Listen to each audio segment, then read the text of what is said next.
Olá, tudo bem? Eu sou André Dick do Cinematográfico. Hoje eu estou aqui para falar um pouco sobre o novo filme de Darren Aronofsky, A Baleia, principal estreia dessa semana.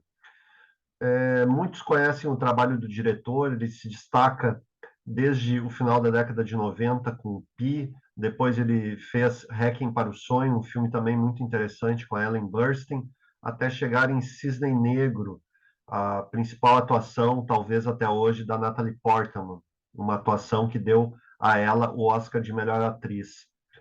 O Darren Aronofsky resolveu fazer em seguida um blockbuster que não deu muito certo no sentido de recepção, que se chama Noé. Eu vejo alguns pontos positivos nesse filme, assim como eu gosto muito do Mãe, que é um filme dirigido pelo Aronofsky em 2017 e com a Jennifer Lawrence como protagonista. A atuação dela é brilhante, assim como a da Natalie Portman no Cisne Negro. A Baleia, ela é adaptada de uma peça do Samuel Hunter, que também faz o roteiro do filme e mostra um professor, Charlie, que dá aula pela internet a um grupo de alunos. O Charlie ele é interpretado pelo Brendan Fraser com uma grande sensibilidade. A atuação dele vem sendo elogiada desde o Festival de Veneza, no ano passado. Ele não chegou a ganhar o prêmio de melhor ator, o prêmio de melhor ator foi para o Colin Farrell, mas a atuação dele, do Fraser, é brilhante no sentido de estabelecer camadas psicológicas de um personagem que se encontra numa obesidade severa, ele tem muita dificuldade de fazer as coisas do dia a dia, de se locomover.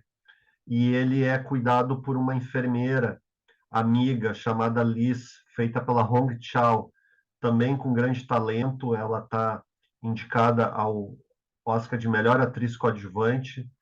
Antes ela se destacou em alguns filmes, pelo que eu lembro, de Vício Inerente, do Paul Thomas Anderson. Eu gosto também da participação dela no Pequena Grande Vida.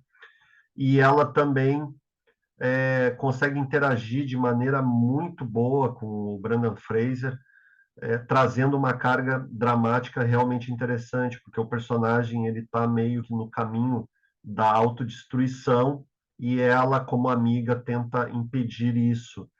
E também tem a participação da Sadie Sink como a filha dele, Ellie. Ele tem determinados problemas relacionados ao passado com a filha, e eu acho que o Aronofsky consegue trabalhar esses problemas de maneira muito dramática, muito sincera, que me remete bastante à maneira como ele desenvolve a relação entre mãe e filha no filme Cisne Negro. Eu também acho que a condição dele de ficar sempre dentro da casa, em razão da obesidade severa, remete ao personagem da Ellen Burstyn em Hacking para o Sonho. Ela passava a maior parte do dia vendo televisão e esse filme trazia um contraponto muito interessante entre o que é sonho, o que é realidade, é, um pouco de paranoia. Esses pontos o Aronofsky ele não chega a trabalhar aqui da mesma maneira em A Baleia. Eu acho que a visão que ele dá por meio do personagem do Charlie, do Brendan Fraser, é talvez mais sentimental, talvez um pouco mais humana do que no Hacking para o Sonho, que era algo mais contundente. Eu acho que a Baleia trabalha nesse sentido de forma muito eficaz com os personagens que tem, com o cenário de maneira meio teatral, assim como eu estava falando na semana passada do Batem a Porta, né, o filme mais recente do Shyamalan, por se passar num único cenário, eu acho que as atuações acabam se destacando bastante. E o Fraser, eu acho que ele é o favorito ao Oscar. Ele divide um pouco o favoritismo com o Austin Butler, que também aparece de forma magnífica no Elvis. Eu particularmente gosto um pouco mais do filme Elvis, mas eu tendo a reconhecer que a atuação do Fraser, por ele sustentar a maior parte da história, no filme do Elvis, o Elvis acabava também dividindo a história com o produtor que explorava ele, feito pelo Tom Hanks. Eu acho que aqui a atuação focada mais no Fraser é muito interessante. Eu acho que isso acaba dando um favoritismo a ele na festa do Oscar. Então, a Baleia eu não considero um dos melhores filmes do Aronofsky. Eu continuo preferindo Cisne Negro, Requiem para um Sonho e Mãe, mas eu acho que ele vem mais ou menos logo a seguir. Eu gosto também de outros filmes do Aronofsky, eu gosto do Pi, como eu tinha citado, gosto de alguns elementos do Noé, que é a obra talvez mais contestada dele. Eu acho que tem boas atuações, como a do Russell Crowe.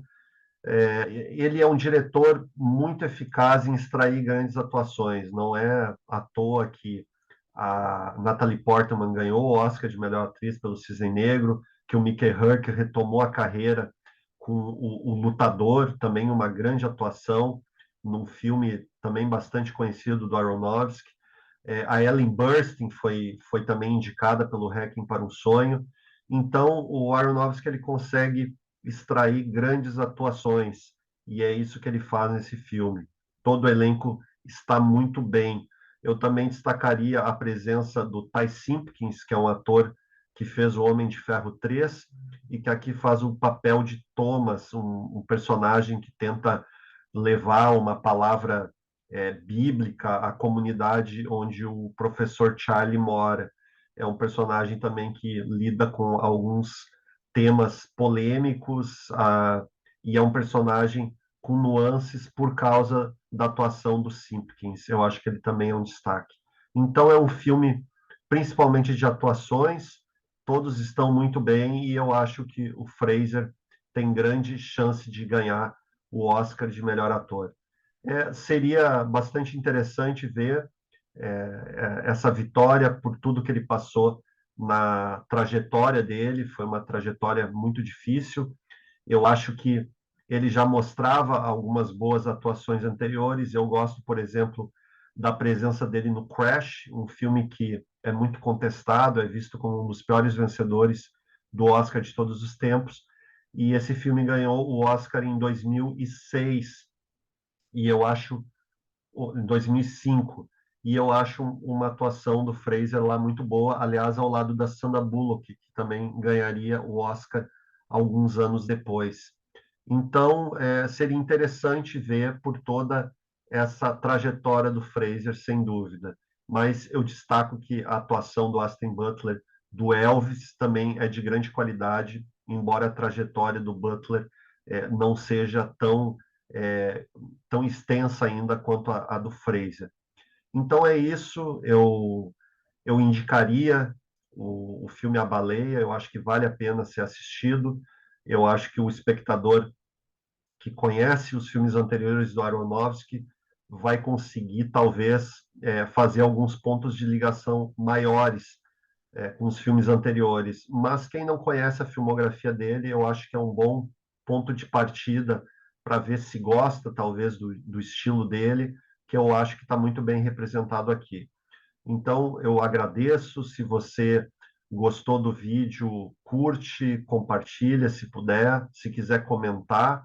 E se você quiser seguir o canal, será muito bem-vindo. Eu agradeço de novo pela atenção.